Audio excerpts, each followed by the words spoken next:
صباح الخير يا حلوين، عاملين ايه؟ بصوا دلوقتي الساعة 8. انا صاحية الساعة 6، بس يعني عقبال ما حضرت فطور لجوزي ومشيت على الشغل وكده. بعد كده لسه راحت جبت العيش دلوقتي حالا. بصوا سخن سخن وشكله تحفة زي ما انتم شايفين كده.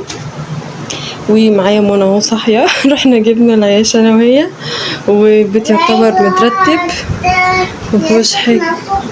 سخنة مولع. طب الحمد لله. هنروح نعمل فطار، هعمل فطار بطاطس بابا، وعندي بتنجان مخلل في البيت، فهيكون بالنسبة لنا كده حلو. المطبخ عندي نظيف والبيت نظيف وغسلة غسيلي وكل حاجة تمام. ما عنديش حاجة خالص خالص خالص اعملها النهاردة، غير ان شاء الله الغدا هنعمله مع بعض. فانا هروح اعمل بس فطار، هعمل فطار لوحدي اصور لكم انا عملت فطار ايه بس. بصوا هنا كده حمرت البطاطس، هي شكلها كده عشان انا حطيت كل الكميه في طاسه واحده، والطاسه كانت صغيره، ويعني اتحرك منهم حبه، مش اتحرك يعني اتحمر منهم حبه كده، يعني دي بس اتحركت زي مش مهم. المهم ده فطرنا، وده العيش اهو لسه ملمتوش، فهنفطر انا ومنى اهو. منى بتقول لكم سخن، وعملت كوبايه شاي وطماطم وبتنجان اللي انا قلت لكم عليه، وهفطر وهنرجع نشوف بقى كده. هنقعد شويه طبعا شو كتار. انا اصلا قاعده بتفرج على التلفزيون. مفروض لما نتفرج على التلفزيون بنسمع مشغلين اليوتيوب على التلفزيون يعني كده وكده، فعشان كده يعني بلهمهم البطاطس اهم. قولي لهم يلا بصوا البطاطس. بصوا بطاطس، انا معايا بطاطس هناكلها بس بتاعت ايوبة. مش هنخلي الايوب. يلا. الساعة 12 فبنعسس وكده، عملت كوباية قهوة عشان افوق. طبعا زي ما انتم عارفين العيال بيسمعوا كرتون بالصبح. مش عايزين نطلع رحلة معاك نتفسح. خلاص القناة دي حلوة جدا على فكرة. طيب سيبونا في المحطة. اسمها 5 كيدز. هي اي نعم مشغلة الكرتون ده على طول 24 ساعة، ومشغلة بتجيب بردك كده أغنية الألوان بالإنجليزي، اللي هو بتعلم الألوان بالإنجليزي، وبتعلم اللي هو احنا هناخدك معانا للمليون اللي هو يعني مناخير والبق وكده، فهي حلوة. هما دلوقتي بيسمعوا الكرتون ده. السمك ده يا توني حبس واحد صاحبنا عزيز علينا قوي في حوض السمك هناك. هشرب كوباية القهوة كتير محبوس في الحوض، وهرجع لكم تاني شوية كده. بصوا قررت اعمل الغدا كشري اسكندراني وبيض كده جنب الكشري. ليه قررت اعمل كشري اسكندراني؟ علشان انا عندي الصلصة معمولة يعني في التلاجة جاهزة، قلت بما عندي الصلصة هسلق بيض وهعمل الرز بالعدس. ماشي، هعمل رز بالعدس وكده ده يكون غدانا يعني كده. وده الزيت اللي انا جريت فيه البطاطس الصبح. هحط البيض يتسلق وهنعمل مع بعض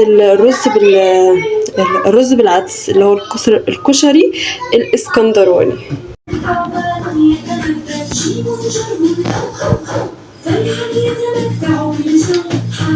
هنا ولعت النار زي ما انتم شايفين، هحط على الحله وهعمل كده الرز والعدس. هحط حبه زيت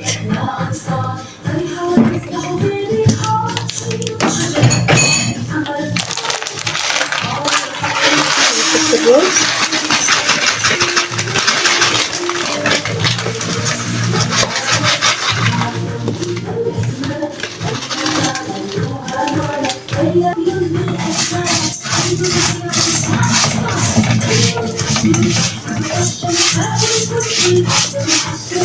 هقلب كده زي ما انتم شايفين. العيال قاعدين نشغل لهم التلفزيون، قاعدين قدام التلفزيون مشغله لهم على فلاشة اغاني حروف، يعني الحروف وكده، فمشغلها لهم كاغاني عشان يحفظوها. حطاهم على فلاشة بحيث ان يرجعوا يتكرروا تاني من غير نت، عشان كمان النت ما يستهلكش، وفي نفس الوقت النت بيجيب لك الفيديو اللي بعده على طول، لكن ده وقت بيتكرر زي ما هو كده ويحفظ الحروف. او لما بكون عايزه احفظهم حاجه يعني بعمل كده وبخليهم يحفظوها، بحط كده في فلاشه، بحط الفلاشه في التلفزيون، فالحاجه بتعيد نفسها، يعني الحروف بتعيد نفسها وهكذا.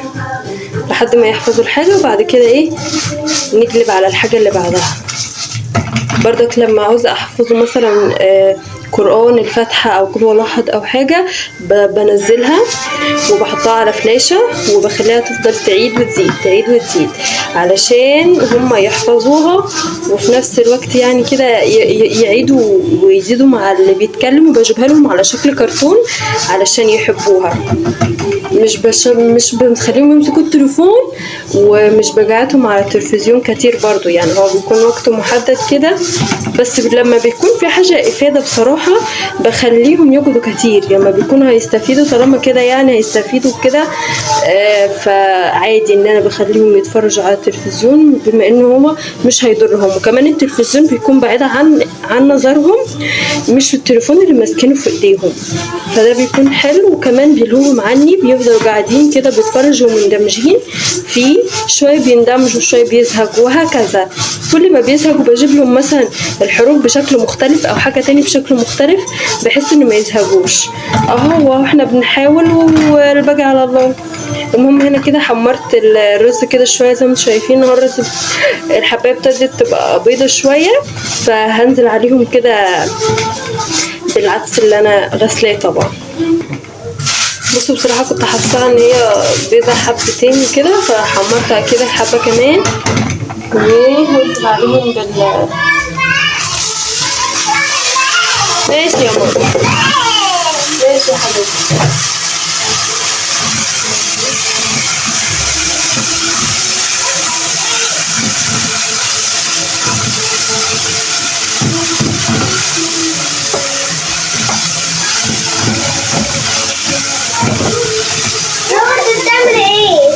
بعمل اكل. بعمل اكل يا ماما.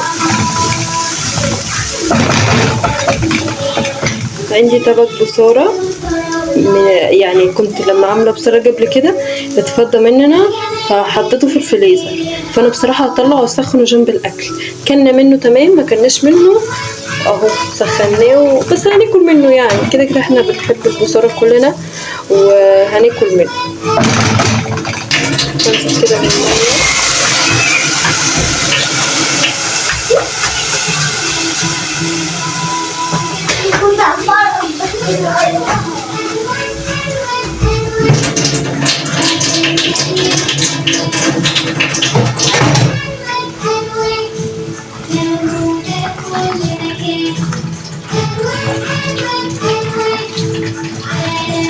بس كده يعتبر الطعم خلص، سهل وسريع. هحط واحدة مرقة وشوية ملح وتوم بودرة وبصل بودرة وكمون وبس، وهسيبه كده لحد ما الرز يستوي وهغرف معاه في الاخر.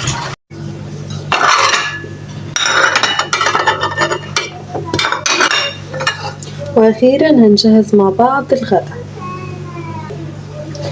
الغدا النهارده. هتغدى انا وولادي بس، عشان جوزي لسه مرجعش من الشغل بصراحه واحنا جوعنا، فقلت خلاص كده بما ان لسه اصلا هو لسه مع شويه، فقلت خلاص احنا ناكل لما يجي هو احط له ياكل واحده. غير كده كنت عايزه اغسل خضار يعني جرجير وكده جنب الاكل، بس للاسف الميه قاطعه.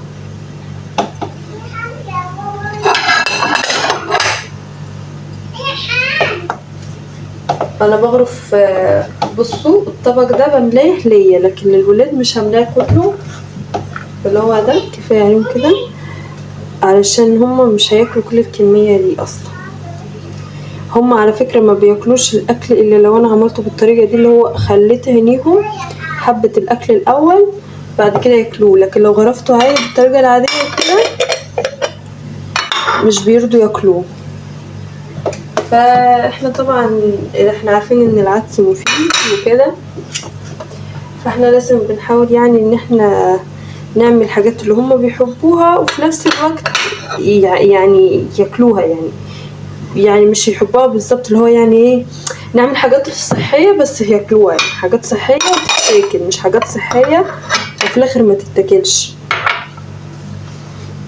بس هم ياكلوا الكميه ديتي وبعد كده لو عايزه تاني بغرف لهم تاني، بس هي الكميه دي بتكفينا خالص، وانا كمان ده مش بملى عليه تاني، يعني ده وقت بيكفيني. طبعا هغرف دلوقتي تمام باقي الاكل ثواني.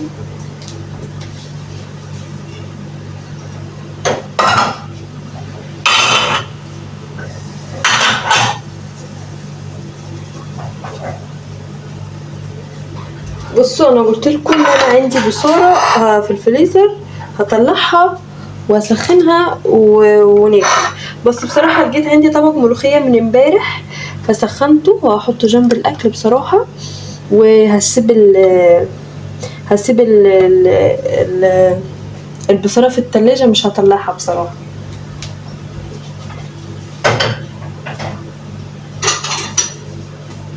ممكن اطلعها يعني في يوم يكون مفيش فيه يعني حاجه كده، لكن طالما دلوقتي في اكل يعني وكده فخلاص. والصلصه دي برضك كانت عندي في الفريزر فما عملتش صلصه جديده، فايه بنستغل كده اي حاجه كده ايه عندنا في البيت، ونحاول ان احنا نوفر وفي نفس الوقت نعمل اكل كده العيال يحبوه.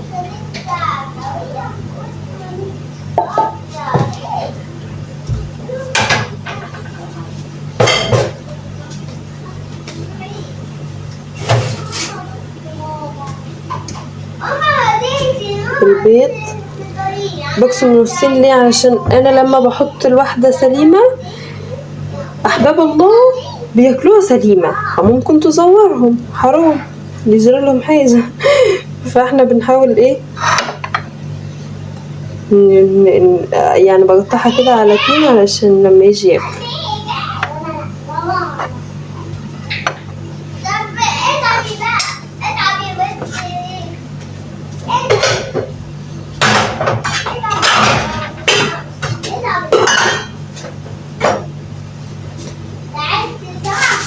وطبعا عيش اكيد يعني هناكل عيش جنب الاكله دي. بصراحه انا بحب اكلها بعيش، بعمل سندوتشات وباكل بعيش، فبالنسبه لي كده تمام جدا.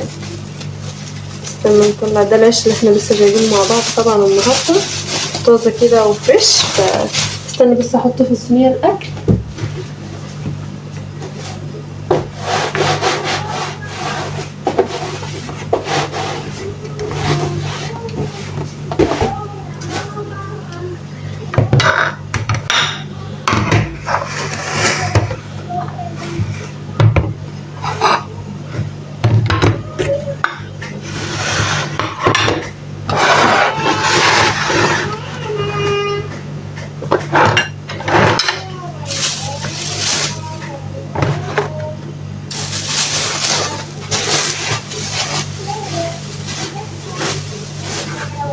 وبس خلاص كده، وبس كده. ده الغدا اللي احنا عملناه النهارده، سهل وسريع واقتصادي وجميل ومبياخدش وقت وكل حاجه وصحي كمان.